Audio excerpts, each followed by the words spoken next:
আপোনাৰ শৰীৰত তেজ কমিছে নেকি? শৰীৰত তেজ কমিলে কি লক্ষণে দেখা দিব? শৰীৰত তেজৰ অভাৱ হলে কেনে অনুভৱ হয়? শৰীৰ সুস্থ কৰি ৰাখিবৰ বাবে শৰীৰত পৰ্যাপ্ত পৰিমাণৰ তেজ থকাটো অত্যন্ত প্ৰয়োজন। তেজৰ অভাৱে এজন ব্যক্তিক দুৰ্বল আৰু ভাগৰুৱা কৰি তোলে। আজি আমি কম শৰীৰত তেজ বা হিমোগ্লোবিনৰ অভাৱ হলে কি লক্ষণে দেখা দিয়ে। শৰীৰত তেজৰ অভাৱ হলে আপোনাৰ মূৰ ঘূৰোৱা যেন অনুভৱ হ'ব।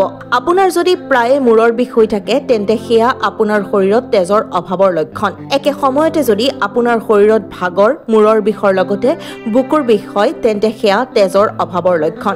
যদিও বুকুৰ বিষ আন কাৰণত হয়, কিন্তু এনে পৰিস্থিতিৰ সন্মুখীন হলে আপুনি চিকিৎসকৰ পৰামৰ্শ লওক। শৰীৰত তেজৰ অভাৱ হলে আপোনাৰ ছালৰ বৰণ হালধীয়া হৈ পৰিব।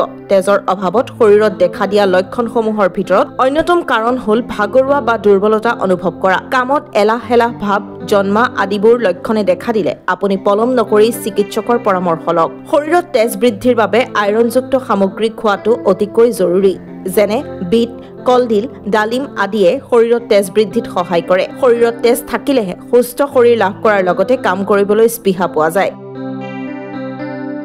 News desk, rising north east. আপোনাৰ শৰীৰত তেজ কমিছে নেকি? শৰীৰত তেজ কমিলে কি লক্ষণে দেখা দিব? শৰীৰত তেজৰ অভাৱ হলে কেনে অনুভৱ হয়? শৰীৰ সুস্থ কৰি ৰাখিবৰ বাবে শৰীৰত পৰ্যাপ্ত পৰিমাণৰ তেজ থকাটো অত্যন্ত প্ৰয়োজন। তেজৰ অভাৱে এজন ব্যক্তিক দুৰ্বল আৰু ভাগৰুৱা কৰি তোলে। আজি আমি কম শৰীৰত তেজ বা হিমোগ্লোবিনৰ অভাৱ হলে কি লক্ষণে দেখা দিয়ে। শৰীৰত তেজৰ অভাৱ হলে আপোনাৰ মূৰ ঘূৰোৱা যেন অনুভৱ হ'ব। আপোনাৰ যদি প্ৰায়ে মূৰৰ বিষ হৈ থাকে তেন্তে সেয়া আপোনাৰ শৰীৰত তেজৰ অভাৱৰ লক্ষণ। একে সময়তে যদি আপোনাৰ শৰীৰত ভাগৰ, মূৰৰ বিষৰ লগতে বুকুৰ বিষ হয় তেন্তে সেয়া তেজৰ অভাৱৰ লক্ষণ।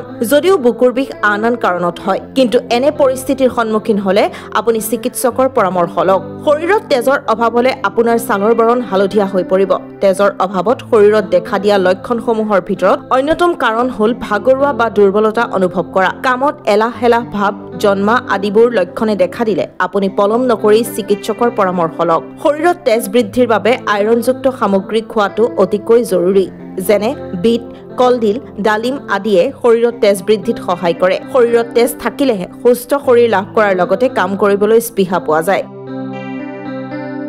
News desk, rising north east.